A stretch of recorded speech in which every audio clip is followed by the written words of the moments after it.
নমস্কার বন্ধুরা, mister and Mrs cooking আর্টে তোমাদের সকলকে জানাই আরও একবার স্বাগত।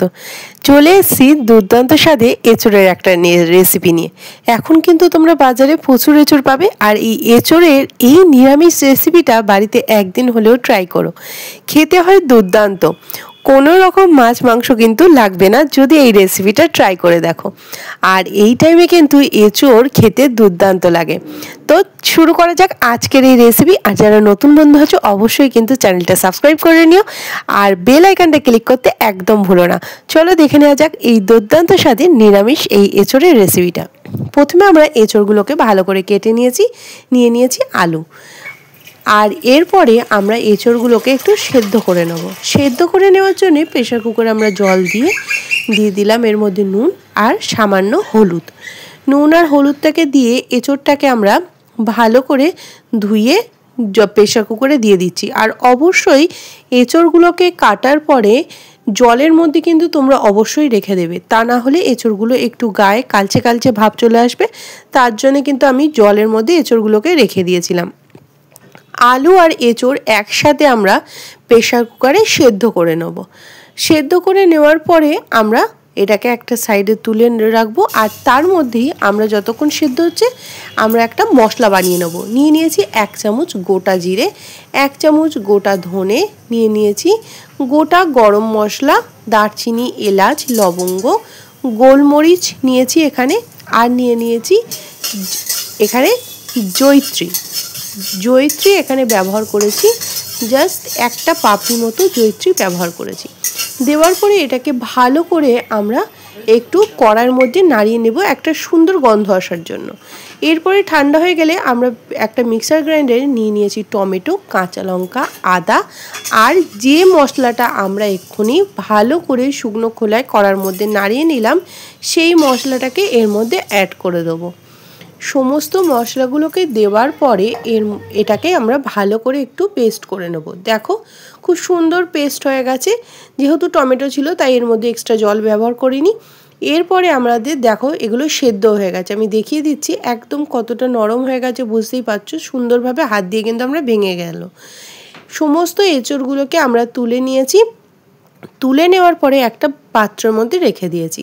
এরপরে আমরা কড়াইয়ের মধ্যে নিয়ে নিচ্ছি সর্ষের তেল। এই রান্নার জন্য আমরা সর্ষের তেলের ব্যবহার করব। সর্ষের তেলটাকে দেওয়ার পরে এর মধ্যে দিয়ে দিচ্ছি ফোড়ন হিসাবে গোটা জিরে আর শুকনো লঙ্কা, তেজপাতা। দেওয়ার পরে এটাকে খুব ভালো করে তেলের সাথে নাড়িয়ে নিয়ে যখন একটা সুন্দর গন্ধ আসবে তখন এই বাটা মশলাটা আমরা দিয়ে দেবো। বাটা মশলাটা দিয়ে দেওয়ার পরে এটাকেও তেলের সাথে কিন্তু ভালো করে কষিয়ে নিতে হবে, যাতে মশলাটার একদম কাঁচা গন্ধ না থাকে আর খুব সুন্দরভাবে তেল ছেড়ে দেয়। দেখো মশলাটার কালারটা দেখতে পাচ্ছ কত সুন্দর হয়েছে। আর এই মশলাটার মধ্যে আমরা অ্যাড করে দিচ্ছি হলুদ গুঁড়ো, আর দিয়ে দেব এর মধ্যে স্বাদ মতো নুনটা অবশ্যই অ্যাড করে দিও। আমি একেবারে কিন্তু নুনটাকে এর মধ্যে অ্যাড করে দিচ্ছি, পরে আর নুনের দরকার নেই। আর সেদ্ধ করার সময় নুনটা দিয়েছিলাম তাই অবশ্যই মাথায় রেখে নুনটা দিও। এর মধ্যে দিয়ে দিচ্ছি কাশ্মীরি রেড চিলি পাউডার, যাতে কালারটা আরও সুন্দর আসে। দেওয়ার পরে এটাকে খুব ভালো করে মিশিয়ে নিয়ে দেখো মশলাগুলোকে কষিয়ে নিচ্ছি। মশলাটা যত ভালো কষানো হবে তত কিন্তু রান্নার টেস্টটা ভালো আসবে। দেখো সাইড থেকে কিন্তু তেল ছেড়ে দিয়েছি। তেল ছেড়ে দিলেই আমরা গ্যাসের আঁচটাকে অফ করে দিয়েছি। অফ করে দিয়ে এখানে আমরা দিয়ে দিচ্ছি টক দই। টক দইটা আমরা এখানে 5 থেকে 6 চামচ মতো টক দই এখানে ব্যবহার করেছি। গ্যাসটাকে অফ করে দিয়ে আমরা দইটা মেশাচ্ছি, কারণ দইটা যাতে ফেটে না যায়। তোমরা যদি চাও এইভাবেও দিতে পারো, বা গ্যাসের আঁচটাকে কম করে দিয়ে তারপরে দইটা মেশাতে পারো। দেখো সুন্দরভাবে কিন্তু দইটা মিশে যাওয়ার পরে গ্যাসটাকে জ্বালিয়ে দিয়েছি। দেখো খুব সুন্দরভাবে জ্বালিয়ে দেওয়ার পরে দই থেকে তেল ছেড়ে দিলে আমরা এঁচোড়গুলোকে দিয়ে দেবো। এঁচোড়গুলো আমাদের যেহেতু সেদ্ধ করা ছিল আলু এঁচোড়, তাই এটা রান্না করতে খুব একটা বেশি টাইম লাগবে না, ঝটপট কিন্তু হয়ে যাবে। এই নিরামিষ রেসিপিটা তোমরা যে কোনো দিনে খুব ঝটপট কিন্তু তাড়াতাড়ি বানিয়ে নিতে পারো। যেমন খেতে সুন্দর তেমন কিন্তু খুব চটজলদি হয়ে যায়। সমস্ত মশলার সাথে এঁচোড়গুলোকে আমরা ভালো করে আগে মিশিয়ে নেব, যাতে সমস্ত মশলার সাথে একটু কষিয়ে নিলে এই রান্নার টেস্টটা আরও ভালো আসবে। আমরা সমস্ত মশলাগুলোকে কষিয়ে নেওয়ার পরে এঁচড়গুলোকে মশলার সাথে কষিয়ে নেওয়ার পরে এর মধ্যে দিয়ে দিচ্ছি জল। তোমরা জলটা দেবে যে যেরকম গ্রেভিটা রাখবে সেইভাবে কিন্তু এর মধ্যে জলটাকে ব্যবহার করবে।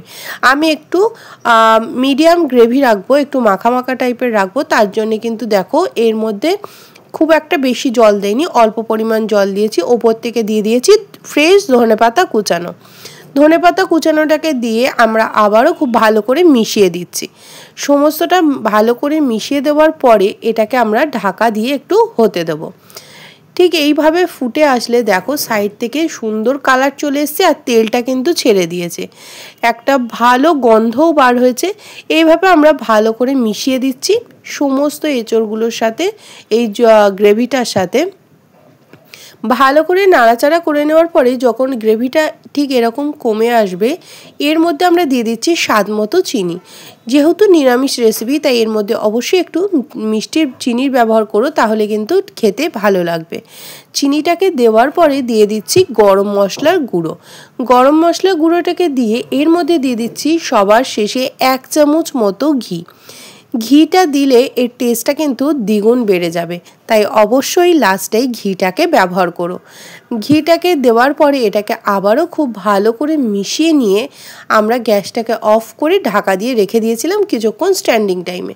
কিছুক্ষণ আমরা রেখে দেওয়ার পরে দেখো একটা পাত্রের মধ্যে এটাকে ঢেলে নিচ্ছি।